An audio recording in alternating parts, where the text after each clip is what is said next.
Bonjour à tous, dans cette vidéo je vais répondre à une question qu'on me pose très souvent, c'est comment je choisis mon alimentation stabilisée ou des outils.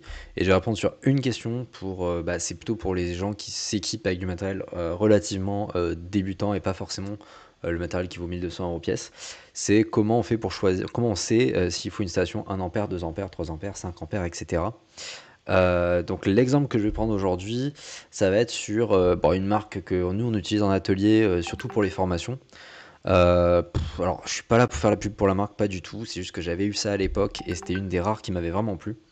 Donc c'est la marque Iwua, hein, on en avait sur le site et cetera. Ceux qui sont passés en atelier ont vu ça. C'est une station qui permet d'avoir l'air chaud, le fer à souder et l'alimentation stabilisée, tout ça avec une seule prise. Donc ça c'est plutôt cool. Niveau encombrement, ça va. Niveau prix, franchement, c'est abordable. Donc c'est parfait pour débuter, je trouve. Évidemment, elle a plein de désavantages, hein. Le fer à souder, il n'est pas super précis. L'air chaud, il pourrait être un peu plus en température pour être plus précis.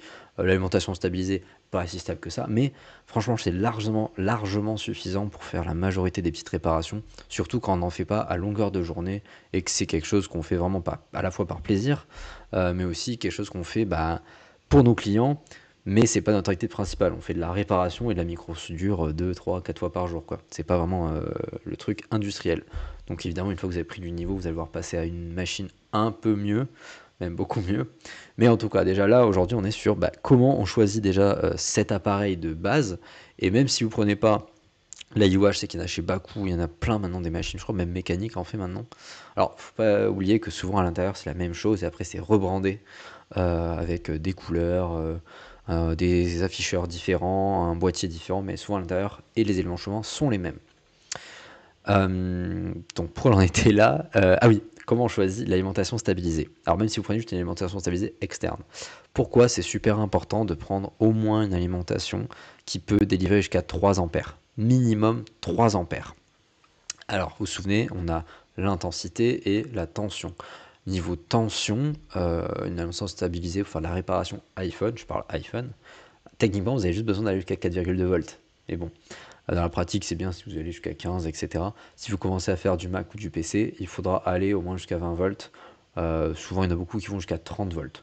Donc, si vous voulez faire voilà, du petit appareil, 5 volts en fait, c'est suffisant, d'accord. Mais dès que vous allez passer sur du PC, vous avez des lignes en 19 volts, du 20 volts, etc. Donc bon, c'est pas mal si vous pouvez monter jusqu'à 30. De toute façon, je crois que ça n'existe pas des alimentations en 20 volts, il y a du 15 ou du 30. Ensuite, il y a cette histoire d'intensité. Pourquoi il faut absolument une intensité supérieure à 3, enfin supérieure à 2, et donc souvent on va prendre 3 ampères minimum. Il suffit de regarder cette courbe d'intensité au démarrage. Alors ça, c'est celle d'un iPhone 7. Mais vous doutez bien que si vous prenez un 7 Plus, qui a un écran plus grand, les iPhone X et les téléphones les plus récents, en fait, vous vous doutez bien que vous allez plus consommer que ça. Donc ça, déjà, on voit la courbe de consommation au démarrage. C'est au démarrage que le téléphone va le plus consommer.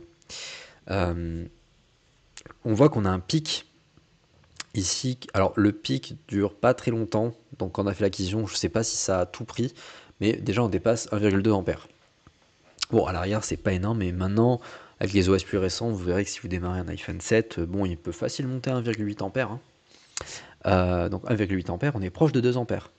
Et le désavantage, enfin, une station, une alimentation stabilisée, c'est fait pour tenir par exemple 5 volts à 3 ampères max. Et donc si je dépasse 3 ampères, il y a un problème. Soit l'alimentation, elle peut plus délivrer cette intensité-là, donc elle va passer en sécurité complètement et tout couper. Ou alors, si elle veut quand même maintenir les 3 ampères et qu'elle n'a pas assez de puissance, vous savez, la puissance, c'est l'intensité multipliée par la tension. Elle va baisser la tension, et si la tension est trop basse, c'est n'importe quoi, 3 volts, votre téléphone il va s'éteindre. Donc il faut une station qui puisse délivrer vos 4,2 volts. Je dis n'importe quoi, sur l'iPhone X au démarrage, au maximum, on fait à 2,5 ampères. Il faut qu'elle tienne 4,2 volts 2,5 ampères de façon constante pendant plusieurs secondes. Et si elle ne peut pas tenir ça, elle va passer en sécurité et votre téléphone ne va pas démarrer et vous allez penser que votre téléphone a un problème. Alors, le deuxième truc aussi, c'est quand vous allez faire de la recherche de court-circuit, si vous ne pouvez pas avoir une puissance suffisante, en fait, vous n'allez pas détecter les courts-circuits. Je vous rappelle que les courts-circuits, pour les trouver, alors on mesure en mode diode et après on va faire une détection de chaleur. Donc vous allez injecter, et si vous pouvez injecter que 4,2 volts à 1 ampère, bah, ça fait 4,2 watts, ce qui est pas beaucoup. Alors que si vous pouvez monter jusqu'à 3 ampères, vous allez faire du 12 watts, jusqu'à 5 ampères. Alors non, pas trop 5 ampères, mais bon, ça peut se faire. Techniquement, théoriquement, on peut atteindre 20 watts, mais en général, ça va pas tirer 20 watts. Mais bon, plus il y a de watts, plus ça chauffe, et donc plus vous allez le détecter facilement.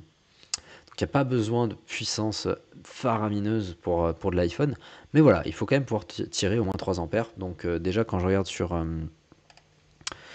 le site de Yihua, on voit qu'ils ont des modèles en USB 2 ampères, 2 ampères, donc ça va pas. Attention, elle est bleue et elle ressemble exactement à celle-là, la 853D 3A USB.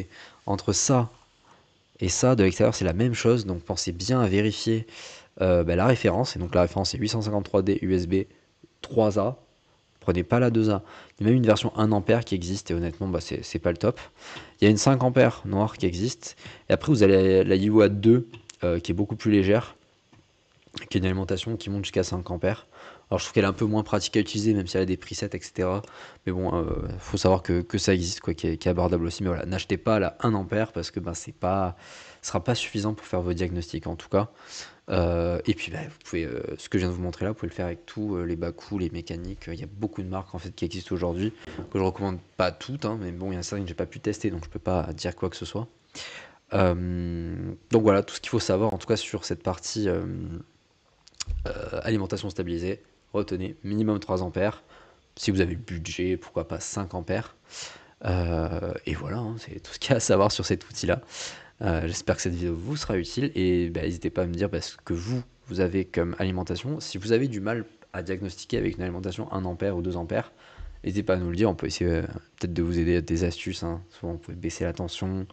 Enfin bref, on peut se débrouiller quand même pour faire des choses avec le 2 ampères, même si c'est pas facile.